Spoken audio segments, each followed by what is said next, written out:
que es como un poco más académico. Bueno, no tan, digamos así, no tan especializado para pues, subir videos así de otras cosas como es YouTube, pero funciona bastante bien. Entonces yo sé crear ahí como que una especie de grupo y les invitamos a todos ahí a este grupo. Bueno, en la Politécnica creo que, bueno, solo se permiten eh, invitaciones para gente que tenga, eh, bueno, mail institucional, o sea, de la Poli. Bueno, quizás no aplique en este caso, así que sí está bien, bueno, lo que estás haciendo. Pues no sé si se ve mi diapositiva ahí ya. ¿Sí la Sí, pueden ver? sí. Bueno, Sí, se verán. puede ver. Entonces, esta le he denominado aprovechamiento de farináceos ecuatorianos frente al COVID, ¿no? Entonces, hay que recalcar algunas cosas aquí interesantes. Vamos a hacer una introducción eh, más o menos sobre esto del COVID y las tendencias actuales que se están presentando. Entonces, no sé si pueden ver ahí mis diapositivas. Entonces, esta es la tendencia, bueno, que hace una compañía estadounidense que se llama Ernst Young, que es muy conocida, ¿no? Que hace estos estudios justamente de mercado y otros estudios, tiene como 200,000 empleados en el mundo, entonces está muy objetiva para el caso. Entonces, esta primera diapositiva es cómo afectará el COVID frente a la industria del retail, ¿no? Bueno, son, digamos, los productos de consumo masivo, los productos de consumo más básicos, ¿no? Entonces, aquí pueden ver supermercados, farmacias, productos electrónicos que realmente no necesitan reinventar su empresa, no necesitan modificar su modelo, ¿no? Los que están en verde. De ahí los que están en blanco y con ya coloración un poco amarilla que están por acá son los que sí necesitan hacer modificaciones en cuanto a su estructura, ¿no? Entonces, obviamente tenemos juguetes y juegos que ahora la gente consume menos por obvias razones, decoración de hogar, ropa, moda. Bueno, ahora prácticamente pues la gente no sale mucho a la calle, así que no necesita estas cosas. Y productos que en realidad ahora por, bueno, este problema de la COVID necesitan en sí reinventar la empresa, ¿no? Obviamente electrodomésticos que ya se venden poco, artículos de lujo y automóviles, ¿no?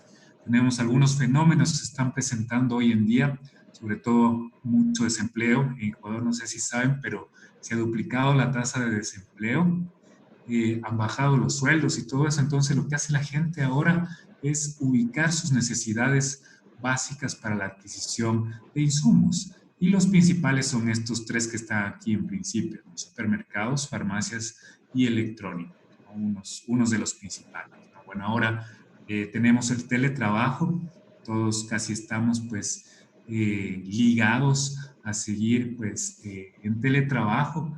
Entonces, obviamente aquí juega mucho el papel de los, bueno, de los electrónicos, el internet, bueno, de banda ancha y todo eso. Y luego, bueno, aquí tenemos otra diapositiva como para poner en perspectiva cómo podría ser el nuevo normal, ¿no? Entonces tenemos fuerzas primarias, por ejemplo, crisis de salud frente al COVID, crisis económica también, que no solamente afecta al país, ¿no? Sino a todo el mundo. La crisis se extiende en todo el mundo por algunas razones, ¿no? Sobre todo, pues, mala inequidad de repartición de recursos, ¿sí? Cada vez hay gente más pobre y cada vez hay un segmento de población del 1% que son los más ricos del mundo y tienen el 90% de riqueza, ¿no? Tenemos crisis sociales también, porque cada vez el ser humano se está volviendo un poco más egoísta, preocupado por sí mismo, y todo esto desencadena un nuevo normal que se denomina aquí. Entonces, bueno, ahora se han cambiado un poco los papeles, bueno, tenemos el teletrabajo, aprendizaje virtual, quizás aprendizaje autónomo también, pues hay una línea de aprendizaje que se llama aprendizaje autónomo y aprendizaje basado en investigación, que ustedes ya conocen, que unas clases ya han seguido, me imagino, sobre eso. Que bueno, lo que representan, lo que traducen estas cosas es que el ser humano ahora debe reinventarse y, bueno, ser como una especie de autodidacta también, ¿no? Entonces tenemos crisis de individualismo, a renacimiento de la innovación y tenemos mundo futuro. Entonces aquí tenemos nuevas regulaciones, contactos sociales renovados, sistemas globales rebalanceados, etcétera, ¿no? Bueno, esperemos que esto del COVID, bueno, se mejore un poco con esto de las vacunas. Hace un par de días escuché que los primeros 3 meses aquí en el país del año próximo, del 2021, se van a importar 50.000 vacunas, ¿no? Entonces, poco a poco creo que esto se va encontrando una solución a este problema que se ha agravado de forma masiva, ¿no? Y bueno, aquí tenemos cómo va a cambiar la conducta del consumidor luego del COVID-19. Entonces, como ya vimos en la primera diapositiva, pues telemedicina, bueno, la medicina y todo eso, bueno, las teleconsultas están ahora muy de moda, la salud mental, salud física, uso de vitaminas, ejercicio al aire libre se ha incrementado mucho, ¿no? Por esto del confinamiento, del encerramiento, pues esto está en positivo, esto se incrementa. En decremento están las comidas afuera, pues mucha gente también, bueno, por prevenir contagios o también por hacer ahorros, está teniendo en cuenta mucho este factor determinante. Positivo es alimentación sana. La gente obviamente sabe que el virus ataca el sistema inmunológico, así que se preocupa y consume alimentos pues sanos, quizás también de origen biológico, bueno, alimentos orgánicos, comidas frescas, apoyo a lo local, también están, bueno, haciendo consumos locales de alimentos. Y bueno, lo que baja son vivir cerca del trabajo, compra de automóviles, etcétera, ¿no? La gente quiere más bien alejarse un poco, estar en un espacio donde puedan pues, prevenir contagios, tener un espacio más grande, etcétera, ¿no? Teletrabajo obviamente se ha incrementado, contratos de trabajos temporales, por la crisis, bueno, han disminuido mucho presupuestos para adquisiciones de muchas cosas, entonces, bueno, contratos de trabajo temporales hay y ya no hay pues de contrato nominal o de contrato titular, ¿no? Lo que se ha incrementado también, pues la gente preocupada ahorra más, suscripciones, pagos sin contacto con las tarjetas estas, ahora sin contacto, o si no, pues por internet, apoyo a la comunidad, teleconferencias, bueno, obviamente, pues educación en línea, uso de redes sociales, conexiones de banda ancha, donde esto ya hablamos un poquito, reuniones familiares, video streaming por TV, y se han disminuido obviamente viajes de vacaciones fuera del país por los posibles contagios. Y cine y entretenimiento fuera de casa. Mucha gente pensaba que los cines, los autocines iban a funcionar, pero en realidad no. Cada vez hay tendencia más por seguir, por ejemplo, ahora está muy de moda digamos, estas plataformas como Netflix y todo eso. Entonces, estamos más bien supeditados a seguir esa tendencia y ya no, bueno, los cines y todo eso. Incluso Hollywood ha disminuido los presupuestos para los films de los próximos años. Y bueno, aquí les muestro una tendencia en crecimiento de los principales productos, ¿no? Que ahora están en auge, ¿no? Voy a hacer un zoom para ver si es que podemos verlos mejor. Bueno, la diapositiva no me deja ver tan bien, pero aquí tenemos máquinas de pan que han subido, bueno, en el mercado estadounidense es 652%. ¿Por qué razón? Porque la gente cada vez está queriendo hacer sus propias cosas en casa justamente para evitar contagios y disminuir el costo, pues el valor agregado del producto, ¿no? Entonces en Estados Unidos venden unas máquinas que leudan y cosen al mismo tiempo, ¿no? Tienen estas dos funciones. Entonces, esto se está vendiendo mucho en Estados Unidos. Bueno, también hay algunas otras cosas, por ejemplo, equipos para gimnasia, monitores de computadoras, de televisión. Bueno, aquí estaban cereales y otras cosas que, bueno, no podemos ver en pantalla ahorita porque está un poco opaca la diapositiva, pero está muy en auge.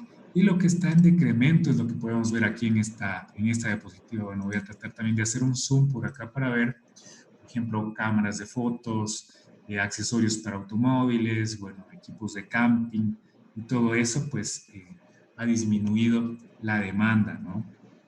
Entonces, vestimenta, tecnología, artículos para el hogar bajan de precio. Bueno, aunque no se sabe, ¿no? Ahora, por ejemplo, con esto de Black Friday, creo que todo el mundo está aprovechando estas ofertas y están comprando cosas que no se imaginaban, porque dan crédito incluso para pagar a partir del tercer mes del próximo año.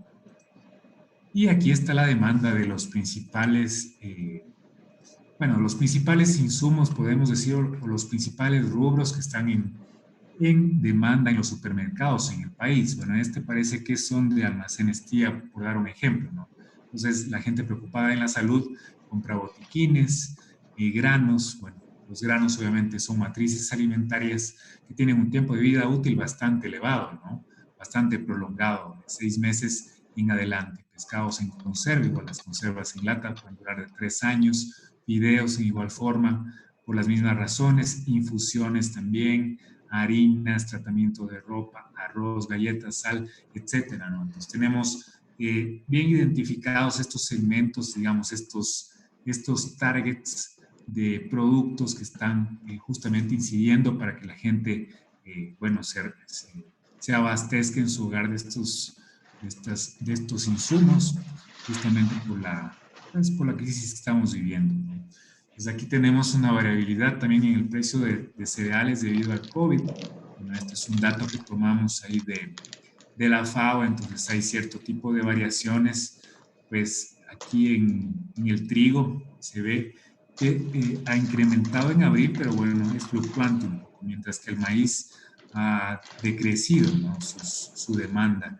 Y aquí está, bueno, la demanda de maíz en el Ecuador. Entonces, como pueden ver, ha sido muy fluctuante. Bueno, estos son datos entre abril 2018 hasta abril 2020, entonces puede ver que es muy fluctuante. Y es muy fluctuante porque están apareciendo nuevas importaciones, ¿no? Sobre todo los países vecinos. Se dice que más o menos el 25% de las importaciones de maíz justamente vienen de Perú y Colombia. Entonces, no nos abastece la producción que tenemos aquí en el país. Así que estamos obligados a importar. Aquí tenemos otra diapositiva, entonces aquí podemos ver el incremento de precio y la demanda de alimentos debido al COVID en Ecuador. Pues tenemos compra de ciertos víveres que se ha incrementado, bueno, por la ley de la oferta y la demanda. Mientras más demanda hay, pues obviamente el productor puede elevar el precio de los productos. Eso es una regla y una ley en esto de las compras y adquisiciones, ¿no? Entonces hay un aumento desmedido de los alimentos en algunas partes. Bueno, no se ha podido controlar todavía. Y bueno, la inflación de marzo no refleja, bueno, los datos reales debido al COVID, ¿no? Bueno, esta es una noticia de marzo, cuando, bueno, hubo el auge esto del COVID aquí. Y bueno, mucha gente pues entró en desesperación y quiso abastecerse de muchos alimentos, y bueno, los proveedores se aprovecharon, bueno, más bien los intermediarios, porque los proveedores pues son los agricultores, ¿no? Entonces ellos les pagan, los proveedores, el precio que ellos quieran, ¿no? Prácticamente, porque ellos saben que deben sacar sus productos. Y bueno, lamentablemente pues a veces son mal pagados, ¿no? Entonces, hay indicadores de anomalías en los precios justamente. Y bueno, la FAO tiene un programa especial que trata justamente de balancear o equilibrar estos precios para que el pequeño productor no sea perjudicado, ¿no? Y también, bueno, para que el comprador de estos productos también tenga un precio justo, ¿no? Y para eso se han inventado softwares bastante interesantes, por ejemplo, la computación de alto rendimiento, que se llama la HPC, que es una alternativa para detectar problemas de seguridad alimentaria y poder controlar un poco este crecimiento de, bueno, del precio de los productos, ¿no? Entonces ya se han hecho algunos análisis sobre esto interesantes, y nosotros presentamos un proyecto en abril, me parece que era, o mayo, no me acuerdo exactamente, sobre cómo ayudaría esta herramienta para determinar la falta de disponibilidad e incremento en el costo de los alimentos debido a COVID-19 en Ecuador. Entonces está presentada esta propuesta y junto con el gobierno chileno esperemos que se apruebe. Lo hicimos también trabajamos con Agroparitec de Francia para, bueno, gracias a la ayuda de su tecnología en computación, pues en alta computación poder estimar y poder regular el control del precio de los productos. Y bueno, ya tratando un poco más ya de entrarnos en el tema del COVID, bueno, mucha gente se pregunta si el COVID puede transmitirse por la ingesta de alimentos. ¿Qué creen ustedes? Bueno, aquí dice que no. ¿Qué creen ustedes sobre esto? ¿Se podrá transmitir por los alimentos el COVID? Yo creo que dependería de la exposición y, o sea, el tiempo que haya estado en contacto con, en todo caso, la saliva, las gotículas de una persona infectada que tenga esta carga viral. Ya, Eh, de ahí no, nada. ya. Ok, en la ingesta alimentaria, hablando de la ingesta alimentaria, cuando uno ingiere un alimento, digamos que tenga contaminación con el COVID, ¿creen que puede contagiarse? No, yo creo que No no, creo. ¿Por qué no? A ver. porque en primer lugar es un virus de transmisión respiratoria, por vía respiratoria, y si es que no Correcto, es inhalado, no es causante de enfermedad. correcto. Está muy bien. ¿Y sabes por qué? ¿Qué es lo que pasa, o sea, en el organismo, bueno, en la tráquea? ¿Qué es lo que pasa cuando uno ingiere un alimento, bueno, cargado con algún virus o algún organismo? ¿No? Cuando se realiza la masticación y la salivación y se forma el bolo en la primera parte de la digestión, cuando uno ingiere, las enzimas también afectan a los virus y hay hasta cierto punto una pequeña degradación, según lo que sé. Y lo Bien, otro es que, así como dijo Josué, al ser un virus de característica respiratoria, las células de la tráquea no tienen los receptores del virus. O sea, el virus podría estar en la matriz alimenticia, pero con todas estas barreras, incluso al llegar al estómago con pHs muy bajos, entonces el virus no, primero que no resiste, existe una degradación y tampoco tiene un anclaje. Las células de toda la vía de digestión, la tráquea, esófago y más abajo, no tienen estos receptores, por lo tanto el virus no se ancla y no puede prosperar en el organismo cuando entra por esta vía, no así cuando entra por las vías respiratorias. Es lo que correcto. sé. Sí, está muy bien, está muy bien. Bueno, en realidad cuando uno ingiere un alimento, pues se obstruye, digamos, el paso hacia las vías respiratorias, entonces no se podría, pues, contaminar de esa forma, ¿no? Si el virus evidentemente es, bueno, respiratorio, pues no pasaría por este paso, ¿no? Hacia los pulmones, que es en realidad lo peligroso, ¿no? Pues que afecta a los pulmones, les dé neumonía, pues de así los vasos sanguíneos bueno, tengan degradaciones y así pues se pueda producir estos problemas ahí, sobre todo pues de muertes que hemos tenido aquí en el país, ¿no? Entonces sí, en realidad es un poco complicado, ¿no? Los alimentos pueden ser órganos conductores o vehículos conductores del virus, pero realmente en el momento de la ingesta no se podría producir infecciones, ¿sí? Obviamente, bueno, se han encontrado evidencias, yo estaba escuchando otra vez que estaban encontrado evidencias, por ejemplo, en el camarón de este virus, ¿no?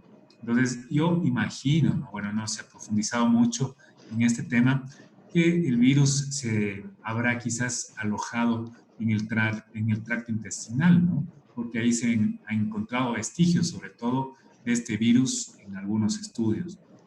Entonces, bueno, sí, puede haber virus en los alimentos, pero bueno, la ingesta en sí no produce, digamos, contagios, ¿sí?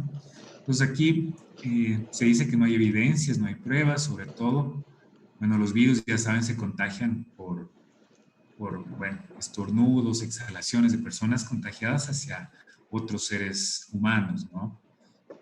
Y bueno, aquí tengo algunas novedades también, bueno, aquí están ciertas noticias, sobre todo de la Comisión Europea, que tiene, bueno, ha tenido ciertas reuniones y una de estas, pues, en la que se habla mucho sobre el COVID y seguridad alimentaria, perdón. Entonces, bueno, concluye que no existen pruebas de que los alimentos plantean riesgos para la salud pública en relación con la COVID-19. Esto es de la Comisión Europea. Aquí tenemos también de la FAO, que dice, bueno, en conclusión, es poco probable que la COVID-19 se transmita a través de los alimentos o sus empaques y que no se ha demostrado hasta la fecha. Entonces, esto es de abril y bueno, hasta el momento yo no he tenido pues, evidencias de esto. Es posible la transmisión fecal de la COVID-19 en especies en áreas de baja sanitación. Entonces, eso les explicaba un poco que si hay estas evidencias, esta publicación creo que es reciente, me parece que bueno, es de febrero del 2019, entonces sí se han encontrado ciertas trazas de virus ahí, sobre todo pues en contaminaciones de tipo fecal, ¿no? Y aquí en Quito es lo que les decía, pues los científicos han hallado partículas de COVID en efluentes, ¿no? En las aguas servidas de Quito. Entonces, se ha confirmado que, bueno, básicamente pues el COVID está ligado pues con exposiciones a las, bueno, con heces, con las heces fecales, ¿no? Y bueno, hace poco, bueno, no hace poco, sino en junio se hizo un congreso sobre inocuidad alimentaria y se ligó mucho este congreso pues al COVID-19, que es el tema pues que está ahora en boga, ¿no? Entonces ahí, bueno, se plantearon estrategias bastante interesantes para combatir sobre todo pues esta enfermedad, ¿no? Entonces el resumen es que, bueno, los alimentos, como les decía yo, podrían ser vehículos transportadores del virus, pero hay que tomar en cuenta que si nosotros tenemos una inocuidad alimentaria bastante propicia, bastante buena, bastante importante sobre los alimentos, pues limitamos o eliminamos las probabilidades de contagio, ¿no? por estos medios. Entonces hay que tratar de utilizar mucho estas estrategias de inocuidad alimentaria. Entonces nosotros tenemos un consorcio para la inocuidad alimentaria. Bueno, aquí están algunos de sus profesores. Está Juan Manuel, Joana, Jenny, María Fernanda, y quien habla que, bueno, se formó este consorcio justamente para tratar de mitigar problemas de, bueno, inocuidad alimentaria, ¿no? Y dar ciertas estrategias de mitigación a estos problemas. Entonces ahora como está un poco de problemática el COVID, también estamos tratando de dar pues ciertas estrategias de mitigación. Y como yo les decía, trabajamos sobre todo pues, con microorganismos, micotoxinas, metales pesados y pesticidas en alimentos en las provincias de Guayas, Pichincha y Azuay. Entonces tenemos un programa, bueno, que ya, bueno, ya cerró, que se trataba del fortalecimiento de la inocuidad alimentaria en el Ecuador, donde se estudió los contaminantes microbianos, micotóxicos y de metales pesados que dijimos que hacíamos aquí en la Poli, y establecimiento de un programa nacional de capacitación en línea. La idea es que, bueno, nosotros hacemos los análisis primero de los principales alimentos consumidos por niños, por esta población hasta de 13 años de edad, y luego, bueno, hacemos una evaluación y buscamos las estrategias de mitigación para, pues, disminuir o si es que es posible eliminar, pues, estos problemas de contaminaciones, de usado, etcétera, que afectan la seguridad alimentaria del país, ¿no? Entonces, ya hemos publicado algunos artículos sobre esto. Pues este es el primer reporte de calidad microbiológica en el país. Y bueno, se hizo en las 3 principales ciudades, como pueden ver aquí. Esta publicación es muy, muy reciente, es de septiembre 11. Entonces, ahí se concluye que, bueno, hay mucha contaminación, sobre todo en salmonela, en pollo y en salsas, ¿no? Entonces, sobre todo nosotros hicimos análisis en los alimentos que se consumen en las calles, digamos así. Bueno, los ceviches de balde y todos esos productos, ¿no? Entonces ahí se encontró mucha carga microbiana. Y bueno, pues ahí nos deja una perspectiva bastante interesante sobre control de mitigación de este tipo de contaminaciones, ¿no? Entonces hay que, pues, enseñar un poco a la gente, sobre todo que vende estos productos, que produce estos productos, que deben tener un poco más de cuidado para evitar estos contagios, ¿no? Y como decíamos, pues, las heces fecales, bueno, algunas de las muestras que se han tomado, pues tienen salmonela también. Entonces, si tenemos salmonela, es probable ahora que también tengamos el virus de la COVID, ¿no? Entonces, tenemos que tener un poquito de cuidado. Y bueno, también hemos hecho análisis de cadmio y arsénico. Bueno, esto es lo que hacemos en la Poli de algunos productos, por ejemplo, chocolate y arroz, que son pues muy difundidos en todo el Ecuador, ¿no? Bueno, se dice que más o menos la producción de arroz aquí en el país, bueno, el consumo de arroz es bastante elevado, es el tercer país que más produce arroz a nivel de Sudamérica, ¿no? Entonces, se consume más o menos 58 kilogramos por año per cápita de arroz, pues hay gente que consume arroz 3 veces por día. Entonces, es un alimento de mucha difusión aquí en el país, ¿no? Y hemos encontrado ciertas trazas de arsénico y cadmio, sobre todo en el arroz. Bueno, pequeñas trazas, pero significativas por el consumo, ¿no? Pues como consumimos tanto arroz, pues este arsénico y este cadmio que está ligado al arsénico puede ser un vehículo, pues, para producir toxicidad por metales pesados. Como ustedes conocen, la toxicidad por metales pesados es muy peligrosa, puede conducir a la muerte en ciertas dosis. Bueno, en chocolate también hicimos estudios. En chocolate, bueno, hay mucha gente que seca, digamos, el cacao, pues la materia prima que se va a hacer chocolate en las vías públicas. No sé si han visto por ahí por Santo Domingo, Quevedo, que la gente saca, bueno, el café, el cacao en el asfalto para que se seque, pero bueno, hay que considerar que este asfalto, bueno, tiene ciertas trazas de metales, ¿no? Incluido arsénico y cadmio. Entonces, estas trazas están migrando hacia el alimento, lo que lo hace un poco peligroso. Entonces hay que tener cuidado y nosotros, bueno, tenemos la tarea de dar normas de mitigación para que no ocurra esto. En el arroz lo que se está haciendo es un lavado prolongado en agua, ¿no? Para eliminar de esa forma, pues, los metales pesados que estamos conversando, sería arsénico y cadmio. Lavados remojos en volúmenes más importantes de agua, bueno, 3 veces más de lo usual que nosotros solemos hacer en casa, es lo que estamos tratando de transmitir a la gente y dar una cocción un poco más prolongada también de este grano, ¿no?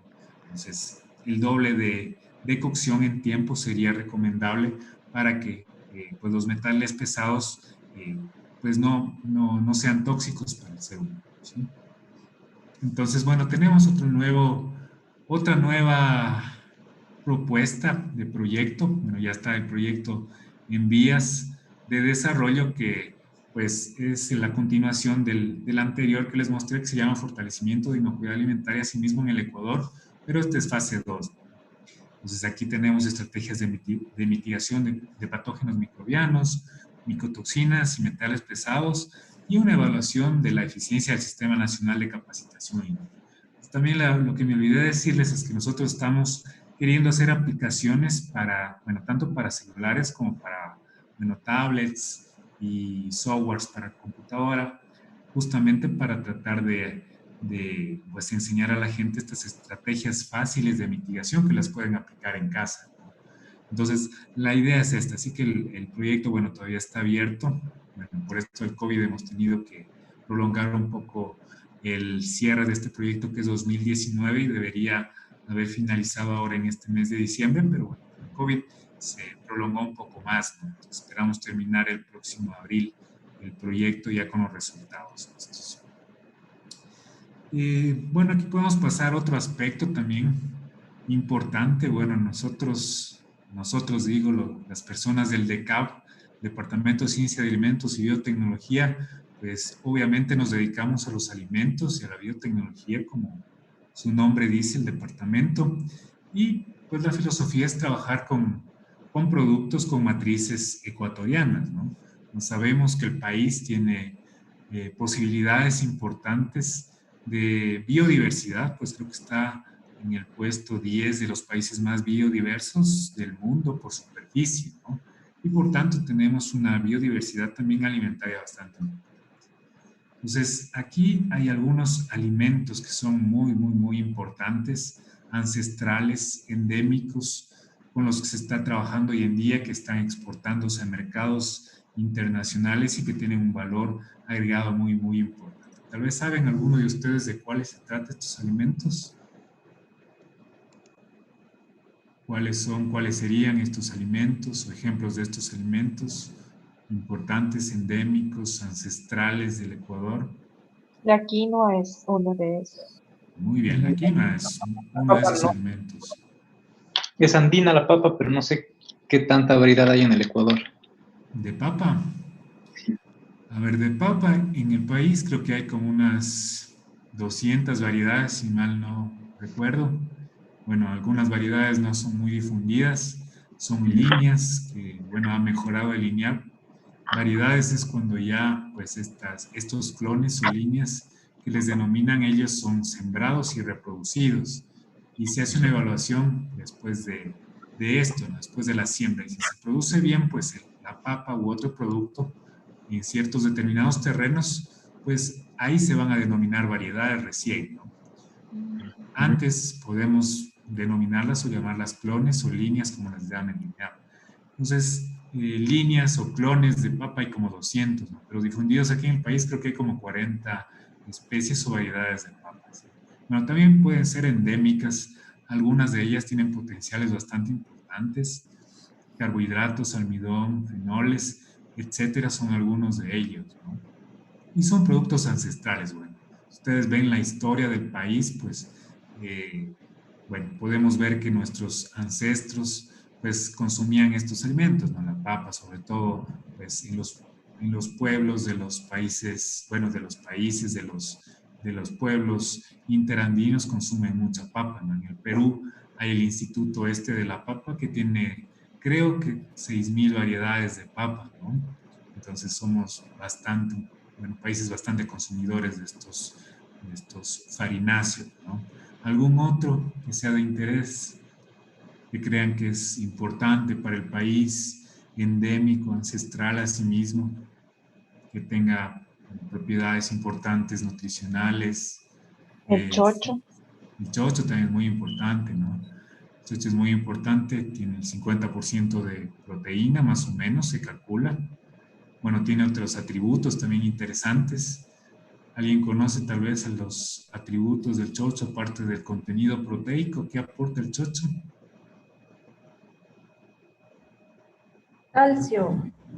Calcio tiene el chocho, ¿no es cierto? Tiene calcio y tiene otras propiedades. Bueno, si nosotros utilizamos el chocho para hacer productos terminados, por ejemplo, hay estudios que se han hecho sobre el chocho en productos terminados, en donde podemos ver que, por ejemplo, para hacer pan, bueno, nosotros trabajamos bastante haciendo pan, que digamos es la materia, digamos, el producto básico más elemental que se puede tener en productos horneados. Encontramos que se han hecho bastante avances sobre panificación usando chocho, entonces, o lupino, que se denomina pues, en otros lugares, o tarwi también le denominan, ¿no? Entonces, con este producto se puede elaborar panes que tienen propiedades importantes, por ejemplo, aumentan la saciedad, disminuyen los triglicéridos, disminuye pues, los índices glucémicos para, bueno, evitar los problemas, sobre todo en la gente que tiene diabetes, ¿no? Entonces, son propiedades que quizás ustedes no las conocían antes, pero estudios pues ya se han publicado sobre esto hace algunos años atrás, sino que, bueno, no se difunden, ¿no? Aquí la producción de chocho es muy bajita, creo que no llega a 2.000 hectáreas por año en el país de producción. Y pues son productos que deberían pues darles un poco más de atención, así como la quinoa, ¿no? Que es considerado un superalimento desde el 2013. Bueno, poco a poco se está incrementando el consumo de quinoa a nivel internacional, bueno, sobre todo porque tiene ciertos atributos muy importantes. Tal vez conocen cuáles son estos, algunos de ustedes, cuáles de estos atributos pueden ser señalados sobre este pseudo cereal. ¿Por qué es considerado un superalimento la quinoa? ¿Alguien sabe tal vez?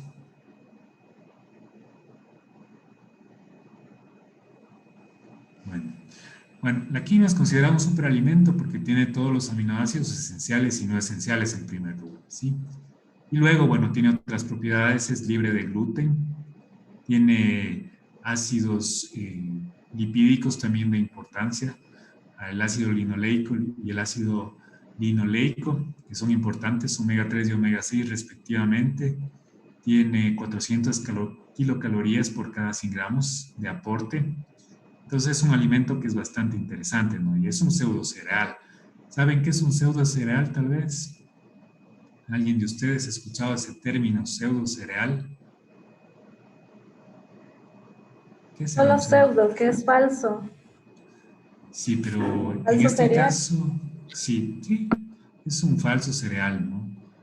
Pero más precisamente, ¿qué podría ser? A ver, este pseudo cereal. ¿Por qué le llamamos pseudo cereal? Son, porque son especies que cumplen la misma función de un cereal porque tienen las mismas características.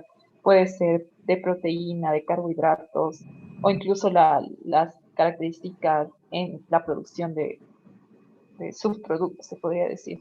Entonces se pueden reemplazar a los cereales, en cierto modo, Sí, no completamente. pudiera ser, sí.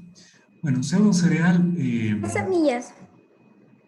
son semillas, sí, son Son semillas. semillas que en este caso reemplazan lo que es, o sea, se parecen a los cereales, como decía la compañía, reemplazan su contenido. Correcto.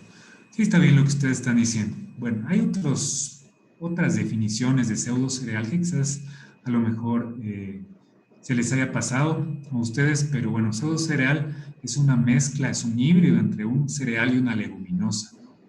Entonces, tiene las características de los dos. Y también tiene dos cotiledones, a diferencia de los cereales que tienen un solo cotiledón. Ese es desde el punto de vista biológico, podríamos decir, ¿no? Y bueno, obviamente, algunos o muchos de los cereales, pues quinoa, amaranto, trigo sarraceno, etcétera, pues no tienen gluten, no son libres de gluten. Son algunas de las características que tienen estos productos, son muy de interés, ¿no?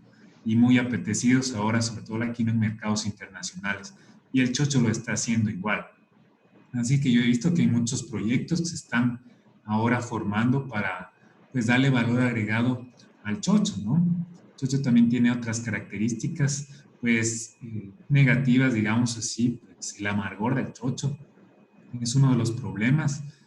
Bueno, hay que remojarlo en agua y todo eso para sacarle ese amargor que en realidad es un protector vegetal, así como la saponina en la quinoa, ¿no? También hay que hacer un remojo para liberar esta saponina. Y bueno, tener un producto que no sea amargo, ¿no? Entonces hay ciertas estrategias que se utilizan también para estos fines, ¿no? El chocho también tiene alcaloides, así que ciertos tratamientos se le dan para liberar esos alcaloides, como el remojo que habíamos dicho. Y pues el chocho también tiene grasa, ¿no? Tiene entre el 10 y el 12% de grasa. Entonces a veces esto representa un problema cuando nosotros, por ejemplo, hacemos una harina, ¿no? Entonces cuando hacemos harina, pues esto viene a enranciarse en algún momento dado, ¿sí? Entonces la gente lo que hace es una liberación con ciertos solventes, bueno, tratando de no ser muy extensivos, para liberar estos lípidos del chocho, ¿no? Y tener una harina que tenga bastantes propiedades, bueno, que tenga propiedades, bueno, y no se enrancie, ¿no? A eso me refiero, ¿sí? Entonces, mucha gente está trabajando sobre esto, en particular sobre el desengrasado del chocho, este contenido de grasa. Bueno, la grasa, como ustedes saben, está ligada a las proteínas, así que hay que hacer un tratamiento extensivo para liberar esa grasa del chocho. Entonces, lo que se hace ahí es más o menos una precipitación ácido básica en donde se va liberando, bueno, estas moléculas de grasa que están unidas a las proteínas se van liberando y pues queda nada más la proteína del chocho. Eso como aspecto particular de los alimentos estos de Ecuador que tenemos, que bueno, son muy importantes, ¿no? Entonces, aquí vamos a ver en las diapositivas, bueno, la quinoa que ya hablamos también tiene un contenido bastante importante de proteínas, superior al trigo, como pueden ver. El arroz, bueno, tiene menor contenido. Bueno, la quinoa tiene un contenido más o menos del 25 al 30%, por ahí más o menos. Bueno, este es un trigo normal que debe tener más o menos un 17-20% de proteína, y trigos importados, por ejemplo, que tienen alto contenido de proteína, como son los importados, que normalmente se importan de Estados Unidos, Canadá y Argentina, que llegan hasta el 35% de proteína. Entonces, esta proteína pues es muy particular, ¿sí? Tiene la capacidad de aglomerarse con otro tipo de partículas, etcétera, ¿no? Tal vez alguien conoce cómo se llama esta proteína del trigo y de, bueno, y de otros alimentos, la cebada, etcétera, que tiene estas facultades, digamos, de aglomeración con otro tipo de partículas, que forma redes viscoelásticas, contribuye a los alimentos El trigo, horneados. del trigo no es el gluten. El gluten, exactamente, es el gluten, ¿no? Pues el gluten tiene propiedades bastante viscoelásticas, ¿no? Cuando se une con el almidón, forman ciertos conglomerados que dan lugar a la formación de redes viscoelásticas, pues que sirven justamente para formación de productos alveolados, como los productos panarios, ¿no? Entonces, por eso también es importante el trigo, ¿no?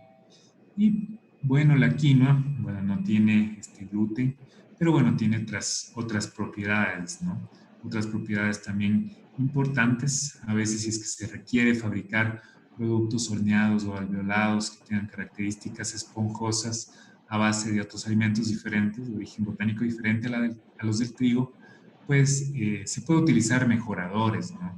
Mejoradores como hidrocoloides, enzimas, proteínas de origen botánico diferente a la del gluten, a los del gluten, pues para tratar de formar estas redes viscoelásticas y elaborar alimentos justamente similares que mimeticen las propiedades del gluten, ¿no? Pues bueno, eso veremos luego. Entonces la quinoa es considerada un superalimento, ya dijimos, pues aquí le hemos dedicado una sección bastante importante a los lípidos, sobre todo de la quinoa, el amaranto y también el trigo sarraceno, donde se destacan propiedades importantes, ¿no? Tienen sobre todo estos omega 3 y omega 6 incluidos en su estructura, la quinoa, el amaranto y el trigo sarraceno y otros componentes, por ejemplo el escualeno. No sé si han escuchado hablar de este componente que ahora está siendo de mucha importancia. Tal vez alguien de ustedes, este componente, bueno, se encuentra en la mayoría de las veces en alimentos de tipo marino, ¿no? Pero puede encontrarse en otros alimentos también, como el amaranto, por ejemplo. El amaranto, la quinoa, tienen este componente que se llama escualeno. Tal vez no han escuchado a alguien de ustedes. ¿No tienen una idea de lo que es el escualeno? Tal vez alguien, ¿no? No, nunca lo había escuchado. Ya, bueno, este es un componente particular de los lípidos en donde, bueno, tiene ciertas propiedades, ¿no? Entonces, una de ellas es la disminución de la obesidad en personas que tienen sobrepeso, que se le atribuye al escualeno. La otra es la disminución de problemas también relacionados con el cáncer, con gente que comienza a tener principios de problemas de cáncer, pues este escualeno aplaca esos inconvenientes. Entonces es bastante interesante estudiar un poco la microcomposición de estos pseudocereales ecuatorianos. De hecho, ya hablamos un poquito también, pues ahí dijimos que pues aumenta la saciedad, bueno, disminuye el índice glucémico de los alimentos, disminuye el colesterol, etcétera, ¿no? Entonces, son cosas de interés que quizás ustedes no conocían. Hay otros alimentos también de importancia, por ejemplo, estos que muestro aquí, pues la yuca también es importante, ¿no? Hay una producción bastante interesante de yuca en el mundo, más de 250 millones de toneladas al año, pues se producen a nivel mundial sobre la yuca y tenemos más de 800 millones de consumidores. Entonces, normalmente este tubérculo crece entre el trópico de Cáncer y el trópico de Capricornio, y en Ecuador pues hay provincias que tienen mucho cultivo de esta raíz, ¿no? Por ejemplo, Manabí y Esmeralda son provincias que cultivan pues yuca de calidad, ¿no?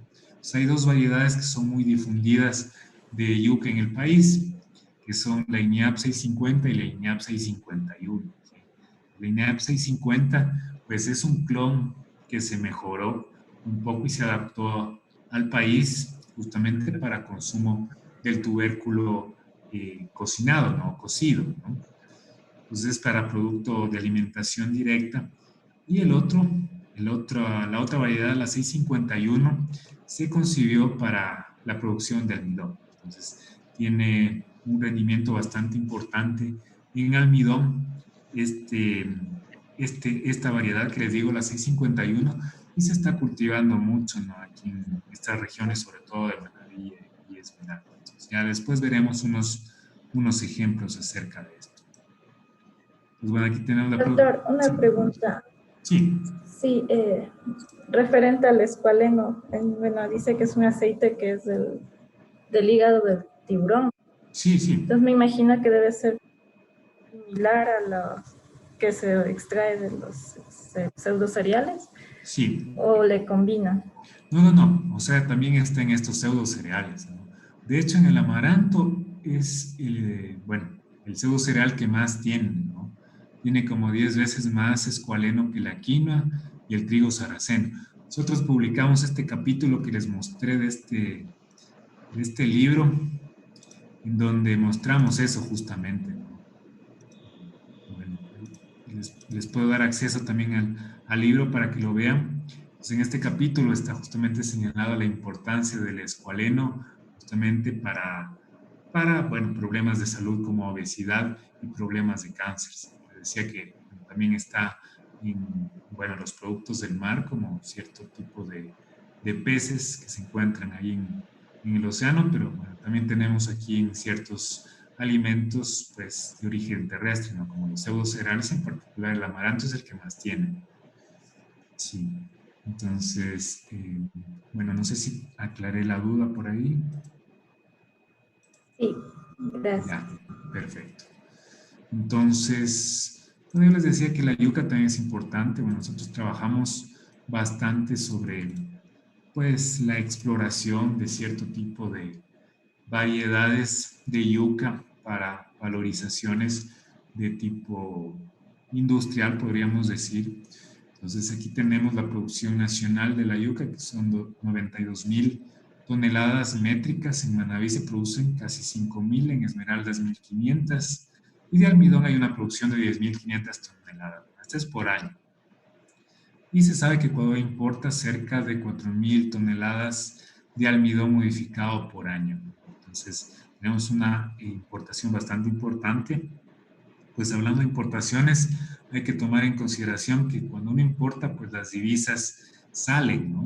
Entonces hay como que pérdidas monetarias para el país, pues lo ideal es, apuntar a los productos producidos en Ecuador para que las divisas se queden aquí, ¿no? Entonces eso es lo que tratamos un poco de impulsar nosotros a través de proyectos investigativos y de desarrollo.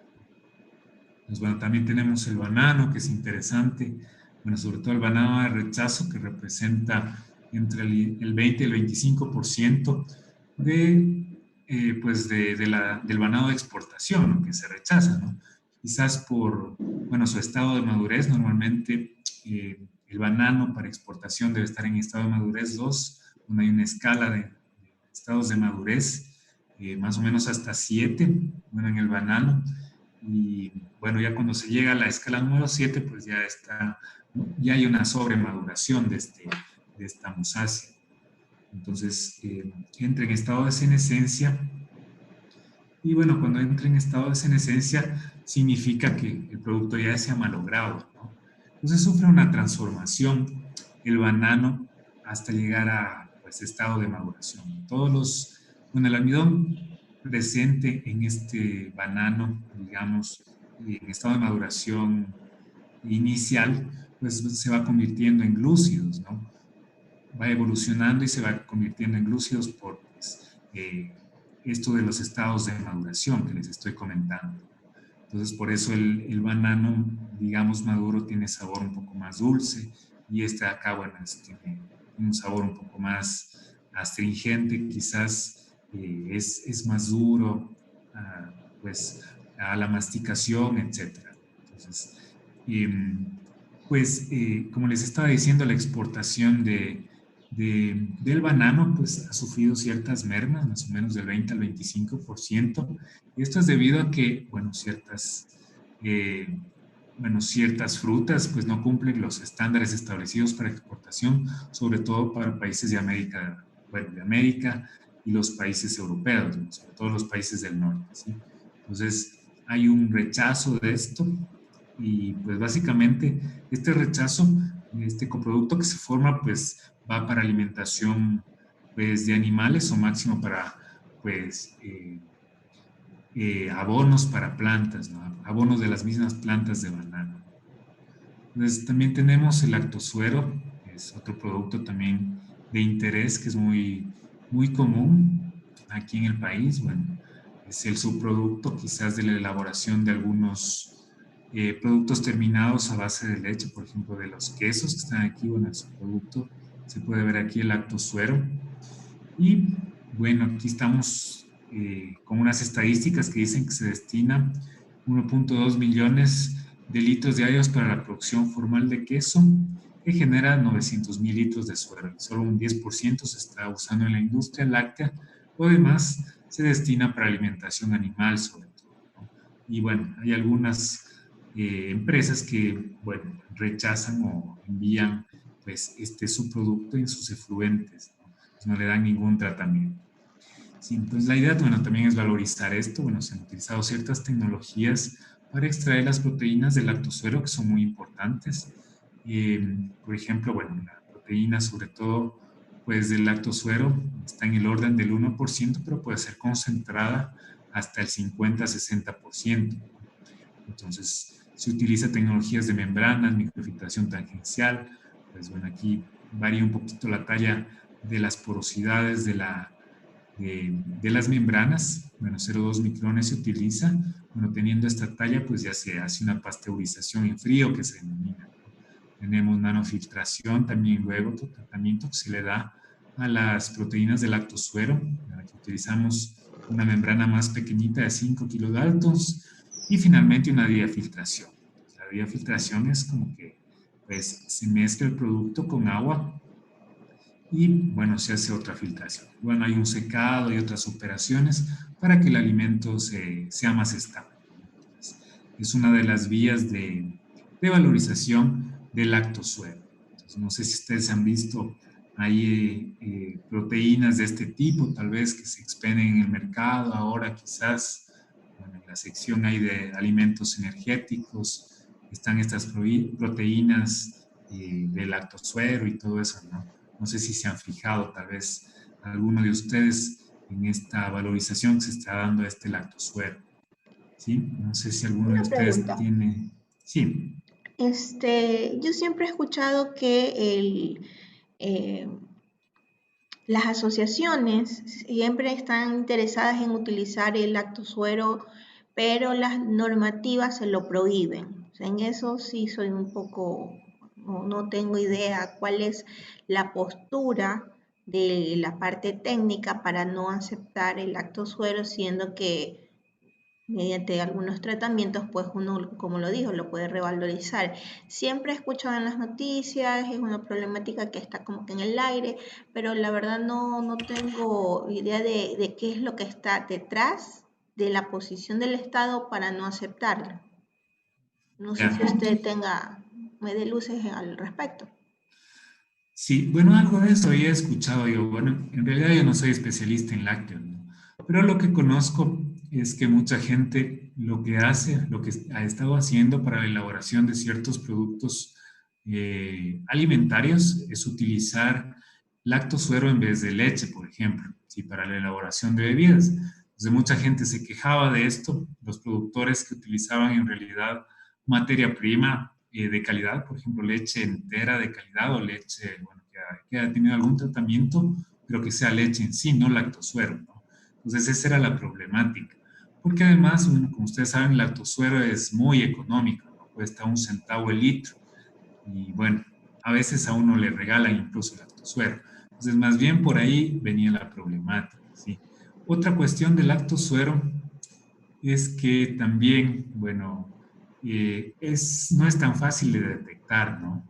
Si, por ejemplo, si nosotros hacemos un producto elaborado a base de lactosuero, que sea una bebida saborizada para niños, ¿ya? Que contenga leche, bueno, el lactosuero bueno, hay dos tipos de lactosuero, uno dulce y uno agrio, ¿no? Entonces la gente a veces utiliza el dulce, que es, bueno, digamos, el primer coproducto que se genera de la elaboración del queso, ¿no? Entonces lo utiliza para hacer bebidas y no pone pues en la etiqueta que se ha utilizado lactosuero, ¿sí?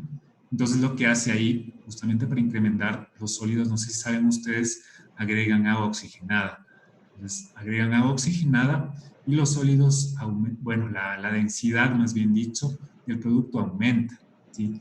Y esta oxigenada es muy difícil de detectar, ¿no? Entonces en los equipos estos que se utiliza ahora, los Lactolab y todo eso, pues no tienen un sistema para detectar la oxigenada que se está poniendo para enmascarar ciertos ingredientes fraudulentos, digamos así, como el lactosuero, ¿no? Esa es la problemática que existe ahorita, ¿sí? Entonces, por eso es que no se quiere, pues, aquí aceptar esta norma, digamos así, del uso del lactosuero para la producción de productos terminados con valor agregado a partir de, ¿sí? Eso es lo que yo he entendido. Ya. Ahora bien, hay mucha gente que está haciendo sus bebidas y todo eso, pero yo creo que está habiendo ya un control sanitario más importante, ¿no? Yo conozco mucha gente, por ejemplo, que está produciendo productos innovadores, ¿no? Los Novel Foods, bueno, no tan Novel Foods, sino, bueno, son productos ancestrales, por ejemplo, como la nata que está siendo, eh, bueno, empaquetada o embalada en envases y se expenden en los supermercados, ¿no? Entonces, la gente lo que hace con el subproducto de la nata, que sería como un lactosuero por ahí, es hacer bebidas y cosas por el estilo y le van agregando sólidos, leche en polvo, esta oxigenada que les digo que aumenta la densidad. Entonces, la gente no se da cuenta qué es eso, ¿no? Pues por eso es el problema de esta cosa del lactosuero. Bueno, y en realidad, como les digo, no soy un especialista, pero eso les puedo decir acerca de lo que yo tengo conocimiento. ¿Sí? Ya. Entonces, bueno, también el lactosuero, como yo les decía, es un producto bastante de interés, ¿no? Hoy en día, sobre todo en los mercados estos, pues no solamente ecuatorianos, sino del mundo, pues se puede hacer muchas cosas. Hay proteínas, sobre todo hidrolizadas, que se venden mucho, bueno, sobre todo para la gente que hace gimnasia y todo eso, ¿no? Que quiere incrementar su masa muscular. Hay proteínas, por ejemplo, la whey, que se vende whey, en español es el lactosuero, ¿no? El suero de leche. Entonces son hechas a base de suero de leche. Entonces están aprovechando de cierta forma este coproducto, ¿no? Sobre todo de la generación de queso en el país y en otros lados. También tenemos otros productos de interés. Bueno, tenemos, bueno, amaranto, podemos poner aquí en el país como otros productos también la chía, que está en auge, etcétera, ¿no? Y otros, bueno, superalimentos que tenemos aquí. Pero bueno, en particular yo les hablo de los que son farináceos. Y definir farináceo, pues, es fácil, ¿no? Farináceos viene de farina, que significa harina. Entonces, hay unas definiciones para la harina, pues la más técnica que conocemos nosotros es la que da pues, la normativa OAC, bueno, extrapolado a nuestra normativa nacional INE, que dice que harina, bueno, es la sustancia pulverulenta que atraviesa, bueno, una cierta masa de sustancia pulverulenta, perdón, que atraviesa una malla de 212 micras, ¿no? 90% de la masa atraviesa esa malla de 212 micras. Eso es la harina, ¿no? En realidad. Y de ahí, pues, bueno, la harina es como más o menos la analogía al vino, ¿no? Vino es el vino de uva y harina es harina de trigo, ¿no? Y vino, pues, si hago vino de fruta, le llamo vino de mango, vino de papayo, vino de frambuesa, etcétera. Y a la harina también, ¿no?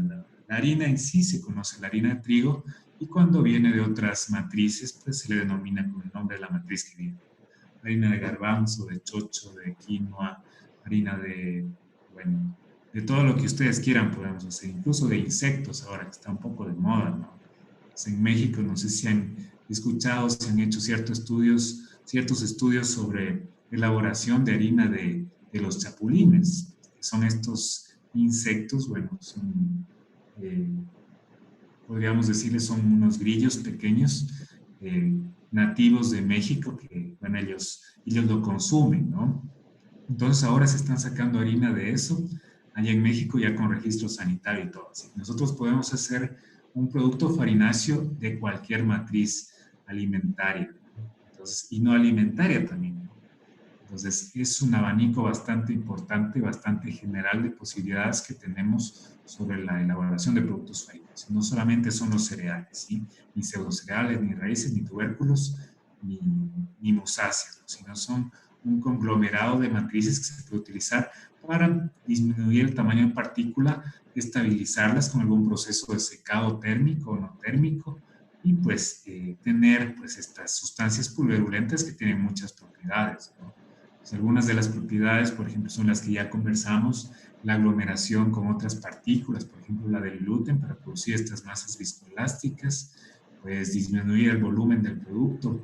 Una vez que pues se ha disminuido el tamaño de partícula, se puede secar el producto y así se disminuye el volumen y el peso, ¿no? Entonces, también tenemos que las partículas son pues homogéneas, se puede hacer un tamizaje y encontrar partículas homogéneas, y pues la otra sería pues aportar más biodisponibilidad de ciertos microelementos de interés. Por ejemplo, a cierto tamaño de partícula, por ejemplo, pongamos el arroz, ¿no? que es de consumo masivo en el país, ¿no? Ciertos bioelementos como el hierro y las vitaminas del complejo B se ven más biodisponibles, más o menos creo que son a 80 o 100 micrones. Estos bioelementos son más biodisponibles. Entonces, eso significa que en el organismo humano, una vez que se hace la ingesta de estos productos, de estas harinas de 80 micrones, de 80 a 100 micrones, pues son más asimilables para el organismo humano. Son una de las particularidades que tiene esto de los farináceos, ¿sí? Pues no solamente es entendido como farináceos respecto a los cereales, sino pues es un abanico de posibilidades que tenemos de hacer productos bueno, que pueden haber disminuido su tamaño de partícula. Eso es. Entonces, bueno, aquí tenemos algunos proyectos que hemos hecho. Bueno, les voy a hablar de algunos de estos. Vamos a ver qué hora tenemos. Bueno, les voy a hablar de algunos de esos que estamos trabajando hoy en día. ¿No? Sobre todo, bueno, hablarles de que la filosofía de nuestro Departamento de Ciencia de Alimentos y Biotecnología obviamente es trabajar con productos endémicos ecuatorianos, ¿no? Entonces, todos nuestros proyectos, bueno, son elaborados a partir de esto. Entonces, tenemos, por ejemplo, aquí este proyecto que se denomina Evaluación de Panificación sin gluten con harinas compuestas de productos y coproductos ecuatorianos, ¿sí? Entonces, aquí se han utilizado todos estos productos y coproductos ecuatorianos, por ejemplo, harina de chocho, almidón de yuca, harina de quinoa, harina de banano de rechazo, proteína de lactosuero, también sería otro coproducto. Se han ensamblado y se han colocado ciertos mejoradores, ¿no? Como ciertos hidrocoloides, por ejemplo, este que se denomina HPMC, que es hidroxipropilmetilcelulosa, que da y otorga a ciertas matrices propiedades importantes, por ejemplo, de hidratación, mejoramiento de consistencia, mejoramiento de propiedades de expansión, mejoramiento de fracturabilidad, bueno, sería mejoramiento de calidades en cuanto a impedir la fracturabilidad de los productos, etcétera. Entonces, tiene muchas propiedades. Y la tranglutaminasa también, pues, que es una enzima que nos ayuda sobre todo, pues, a aglomerar también ciertos aminoácidos. Entonces, trabaja mucho en reacciones de entrecruzamiento entre la lisina y la glutamina para formar estos conglomerados que son pues, las redes viscoelásticas estas, las que se forman aquí a partir de esta masa, la red esta de gluten que le llaman, que uno tiene la masa y la estira así, entonces es viscoelástica y puede soportar los gases producidos durante procesos, bueno, sobre todo de fermentación y cocción, que son los principales procesos en donde se da la alveolación o la expansión pues, de los gases producidos en estos procesos post cosecha. Pues bueno, en este caso, pues en la fermentación, como se agrega levadura, la levadura pues produce CO2, ¿no? Gracias, bueno, la levadura se alimenta de azúcar y bueno, en esa nutrición que tiene la levadura, digamos así, se da una producción también de CO2. Y en la cocción se da pues la evaporación del agua contenida en la masa, ¿no? Entonces, esta agua pues va a formar también los alvéolos. Hay que tener en consideración que estos alvéolos deben ser lo suficientemente fuertes, como yo les decía, para soportar estos gases producidos durante la fermentación. Los alvéolos son estos, ¿no? Estas porosidades que están aquí, que se ven aquí en este pan. Y estos deben ser fuertes, como les decía yo, y de ser posible homogéneos en todo pues, el sistema panario para que no haya fugas y no se produzcan pues agujeros más grandes o pues colapsos en la masa. Bueno, colapsos son cuando pues, la masa tiene ciertas tendencias a precipitar, bueno, a colapsar más bien dicho, luego del proceso de horneado sobre todo. Se han visto que los pasteles se levantan hasta cierto punto y luego que uno abre pues el horno, pues tienen esta tendencia al colapso. Bueno, hay que controlar ciertas cosas para que no ocurra eso, ¿no? Entonces hay ciertas interpretaciones que se da a esto que son de interés, bueno, de interés físico más que nada, que hay fuerzas de expansión que tienen que estar equilibradas con fuerzas que impiden la expansión, ¿no? Entonces, si no está en equilibrio, pues se dan estos fenómenos como el colapso que les estoy hablando, u otros, ¿no? Como puede ser resquebrajamiento, por ejemplo, o fracturabilidad de la corteza del pan, pues una expansión no suficiente, corteza demasiado dura, bueno, etcétera, ¿no? Muchos defectos se pueden dar pues en la producción de pan. Con eso ya hablaremos luego. Entonces, bueno, este proyecto, a ver, vamos a adelantar un poquito las diapositivas. Pues tenemos este proyecto también que es el desarrollo de nuevos productos a partir de superalimentos andinos, que es también de interés, ¿no? Entonces aquí lo que queremos producir, bueno, valorizar también, como ya les decía yo, pues guardando la filosofía, pues productos ancestrales endémicos como la quinoa y el amaranto y darle ciertos valores agrícolas. Pues aquí hacemos, en este primer subproyecto, hacemos un producto que se llama cuscús del germinado de la quinoa. No sé si ustedes han escuchado o han probado el cuscús antes o conocen qué es el cuscús. ¿Alguno de ustedes tal vez tiene alguna idea de eso? Como un tipo de pasta hecho de sémola y que solo, o sea, no se necesita cocción, sino solo se le pone agua caliente y ya se puede consumir. Ya, claro, No sé sí es si un... decirle pasta es exactamente, pero sí. Sí, o sea, podría ser un producto, quizás un aglomerado más bien. Porque, bueno, en realidad se utilizan dos tipos de tamaño de partícula para la producción del cuscús. La harina en sí, pues yo les decía que, bueno, la harina más o menos tiene 200 micras y la sémola que tú decías que también pues, se utiliza para esto, que tiene un tamaño de partícula un poquito superior, se ensamblan estas dos estructuras y mediante vapor, una estufa de vapor o algo por el estilo, una cuscusera también podría llamarse, pues se inyecta vapor húmedo y se hace que pues estas estructuras tengan modificaciones de tipo físico, ¿no? Se pregelatimicen y se ensamblen entre sí para formar conglomerados, ¿no? Entonces son ciertas aglomeraciones que se dan, entonces las partículas del cuscús son muy pequeñitas del orden de pues 1 milímetro, quizás 2 milímetros como máximo. Entonces son quizás posiblemente más llamados como productos aglomerados, ¿no? Pero bueno, tienen modificaciones de tipo físico como la pregelatinización debido a la inyección de vapor húmedo que se utiliza, ¿no?, para la producción de esto, ¿sí? Entonces son productos muy difundidos ya casi en todo el mundo. Si ustedes van incluso aquí a los supermercados, al Supermaxi, etcétera, encuentran, ¿no? Encuentran este producto pues de trigo, o si no, pues ya está viendo también otros productos de quinoa, etcétera. Entonces, lo que no ha habido en las canastas navideñas, también dice Ángela, que se muestran estos productos, pues, como les digo, está habiendo cada vez más demanda de estos productos y más interés en la gente. Y la cocción es fácil, ¿no? Como ya son productos precocidos, pues se coloca nada más como que unos 10 minutos en agua caliente y ya comienza la expansión de estos productos, ¿sí? Comienzan a hidratarse estos productos y pues se les coloca aceite de oliva y prácticamente ya están listos para el consumo, ¿no? Son productos bastante fáciles bueno, de cocer, de preparar, digamos así, en casa. Cada vez están teniendo más aceptación, ¿sí?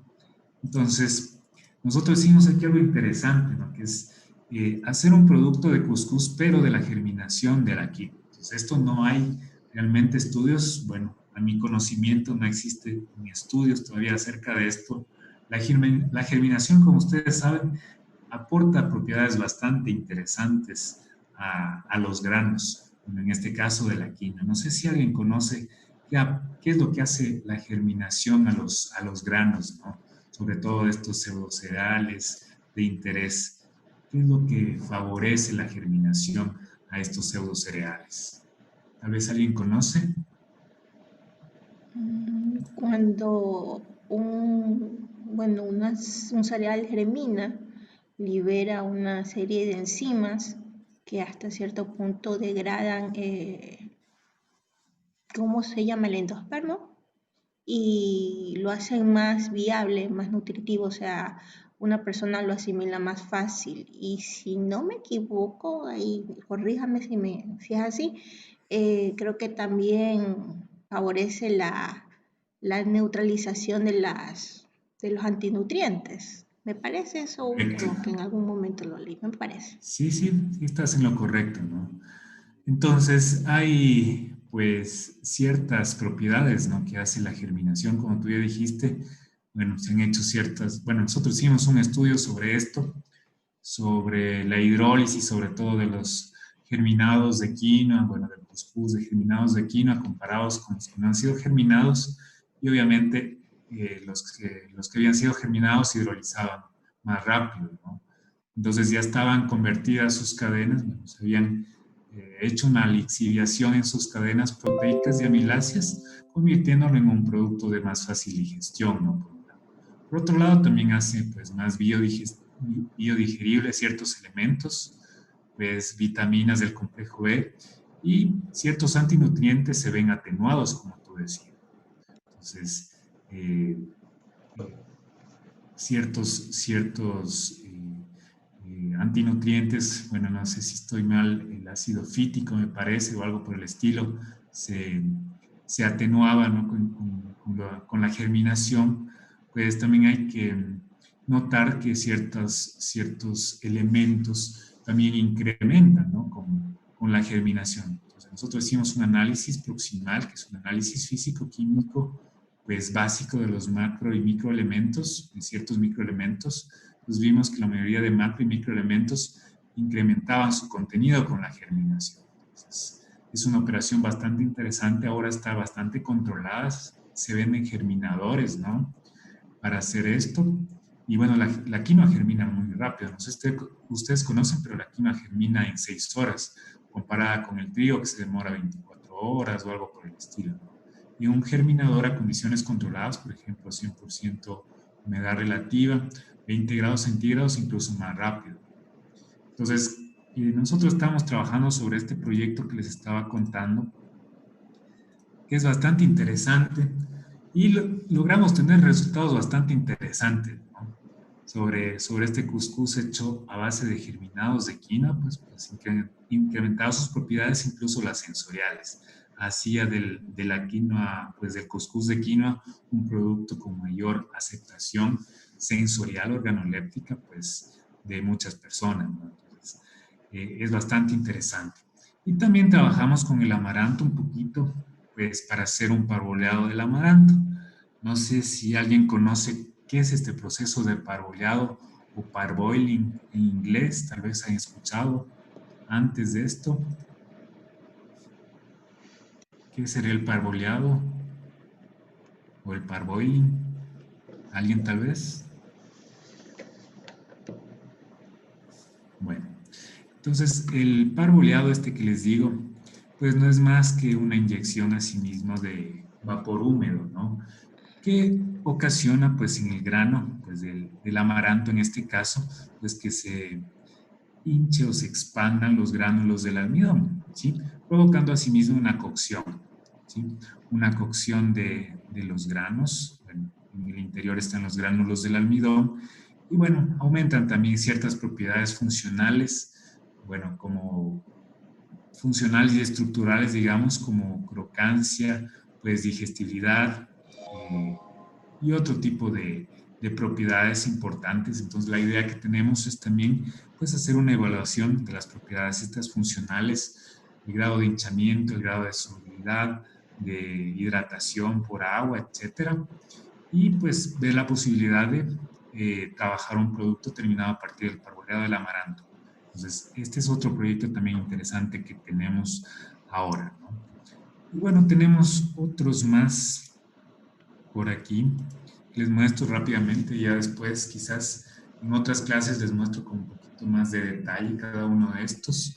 Este es un proyecto que se hizo sobre todo para la valorización de la yuca, de estas dos variedades que les había comentado, la 650 y la 651, que produce LINEAP, bueno, más bien que difunde LINEAP en el Ecuador. Como les decía, la 651 es para producción de almidón, lo que tenemos aquí que digamos que es el producto, bueno, el carbohidrato, bueno, un producto de interés que viene a partir de los carbohidratos, está dentro del grupo de los carbohidratos. Entonces, la idea es producir algunos productos. Pues, por ejemplo, almidón poroso, almidón carboximetilado, que son modificaciones que se hace al almidón, ¿sí? Entonces, hay que tomar en consideración que el almidón nativo tiene a veces ciertas falencias o ciertas limitaciones, ¿no? Entonces, la modificación del almidón lo que hace es tratar de sobremontar o superar esas limitaciones que tiene el almidón nativo para convertir este producto, el almidón nativo, en un producto modificado con características mejoradas, ¿sí? Entonces, por eso modificamos el almidón. Pues tenemos almidón poroso, que lo que se hace, bueno, no sé si se ve aquí muy claro en esta fotografía, a ver, ampliemos un poco más.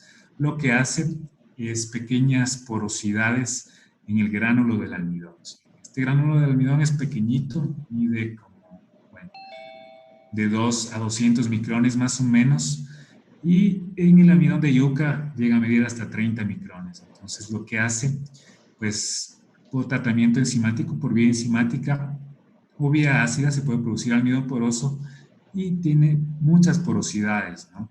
A nivel superficial y a nivel interno del almidón. En el núcleo del almidón también se pueden presentar estas porosidades, ¿sí? Y bueno, es interesante este almidón poroso para la producción de ciertos textiles. Por ejemplo, se puede producir también ciertos adhesivos. No sé si ustedes han visto, a veces se utiliza almidón con agua para producir ciertas gomas blancas, etcétera, ¿no? Si es almidón poroso, si se trabaja con almidón poroso, pues estas gomas van a tener características más adhesivas, ¿no? Y bueno, el almidón carboximetilado es lo contrario, ¿no? Es un almidón al cual se le ha agregado grupos carboxilos mediante algunos procesos. Entonces, en su superficie van a tener insertados grupos carboxilos, ¿no? Que va a hacer que se vea, pues aquí en un microscopio electrónico de barrido, por ejemplo, como la fotografía que estamos viendo acá, se vea como que una barrera, ¿no? Que es hecha por estos grupos carboxilos. Eso es el almidón carboxílico, ¿sí? Entonces, tenemos estos dos productos que son interesantes. También tenemos, pues, lipopéptidos que son producidos a partir de glucosa, bueno, producida a partir de los hidrolizados del almidón de yuca, bueno, que puede venir de los productos, lo que sería el tubérculo en sí, y de los coproductos también, pues, porque los coproductos, como la cáscara de yuca, tiene más o menos el 50-60% de almidón todavía, pues, en su estructura, ¿no? Bueno, aparte tiene hemicelulosa, 35%, celulosa, pues tiene como el 10% y lignina como un 3-4%, ¿no? Pero bueno, también podemos aprovechar el almidón que tiene aquí haciendo ciertos procesos así de extracción en húmedo, pues con cierto tipo de extractores húmedos que, bueno, separan el almidón que tiene alto peso molecular y que por decantación, pues, se recoge, digamos, en la parte interior de un depósito de esta lechada que se denomina de almidón, ¿no? Entonces, podemos producir también lipopéptidos que son interesantes para la elaboración de jabones, etcétera, ¿no? gracias a Bacillus subtilis, que bueno, van a transformar la glucosa en estos lipopéptidos que tienen características tensioactivas, como pueden ver aquí, y pueden formarse pues detergentes que tienen también características emulgentes. Y bueno, por otro lado, si utilizamos el ácido láctico que está aquí, bueno, si utilizamos, perdón, la glucosa para producir ácido láctico mediante el Lactobacillus delbrueckii, podemos producir este ácido láctico que está acá, que podemos ver. Entonces, este ácido láctico es bastante interesante también porque es un precursor del ácido poliláctico. Es uno de los principales biopolímeros que se utilizan ahora. No sé si han escuchado hablar de eso, de la poliactida o ácido poliláctico. Tal vez alguno de ustedes. ¿No? Bueno, es uno de los biopolímeros que está usándose hoy en día, pues más ahora, que bueno, se están prohibiendo sobre todo la utilización de estos envases de un solo uso, ¿no? Aquí en el país la normativa pues está establecida y bueno, cada vez se van a limitar el uso, consumo, producción, etcétera, de estos envases. Entonces, PLA o ácido poliláctico o poliactida sirve para hacer estructuras rígidas, ¿no? Como envases para alimentos y todo eso. Y tiene pues un porcentaje de degradación bastante importante. Se degrada muy rápido, a los 3 meses se degrada y se convierte pues otra vez en ácido láctico. Entonces eso es el interés de este ácido láctico. Es un precursor del ácido poliláctico. Pues el único inconveniente que se ha encontrado hasta ahorita es que para la fabricación, por ejemplo, de envases y todo eso, pues la termoresistencia no es muy alta, es de 55 grados. Lo que está haciendo mucha gente es hacer fusiones de este ácido láctico con otros elementos, con otros productos, pues que sean asimismo biodegradables, pero que tengan una termoresistencia más alta para que el producto se mantenga, pues, bueno, el envase, pues, tenga la posibilidad de soportar temperaturas más elevadas a los 55 grados, ¿sí? Más o menos, bueno, para que tengan una idea, el plástico que se utiliza en las botellas de agua soporta más o menos unos 70 grados. Después de eso, pues, ya su estructura se vuelve gomosa, ¿no? Pasa de un estado vítreo a un estado gomoso, ¿sí? Entonces, bueno, este ácido láctico todavía no consigue, pues, una modificación necesaria para soportar más temperaturas, pero en fusión con otro tipo de polímero sí, ¿sí? A eso me refiero. Eso, chicos, entonces, bueno, ya son las 4. La próxima clase ya les trato de descontar un poco lo que no, los primeros minutos que falté, porque, bueno, la verdad no estaba enterado mucho del horario, me disculpan otra vez, pero en la próxima clase comenzamos un poquito más puntuales y, bueno, tratamos de hacer un poquito la clase más dinámica. Esta vez la he hecho un poco más magistral, por el tiempo también, para aprovechar un poquito más el tiempo, pero la otra ya la hacemos con un poquito más de interacción con ustedes. Hacemos trabajos, como tenemos 4 clases, yo creo que tenemos suficiente tiempo como para hacer esto más dinámico, que sea más pedagógico y pues también agradable para ustedes, ¿no? Sí, entonces estos seminarios, pues la idea es hacerlos de una forma un poco más, digamos, más pedagógica, más lúdica, si es que ustedes quieren llamarlo así, para que sea más entendible los contenidos. Eso es. Entonces, si tienen cualquier pregunta, por favor, no tengan dudas en proponerla aquí en clase. Estamos para hacer discusiones, para comentar las cosas también. Pues aprendemos todos de sus inquietudes, de sus observaciones, de sus preguntas, y espero pues que desarrollemos el curso pues con buena cordialidad y que, bueno, aprendamos todos, ¿no? De algunas cosas que no sabemos, ¿sí? Entonces, eso, chicos, pues gracias por su atención y nos vemos el próximo jueves, ¿no? Si es que mal no recuerdo, según el calendario que está viendo. Sí, es a la misma hora. Sí, muchas gracias por avisar en el grupo y ya pues la próxima clase ya la tenemos un poquito más organizada, ¿sí?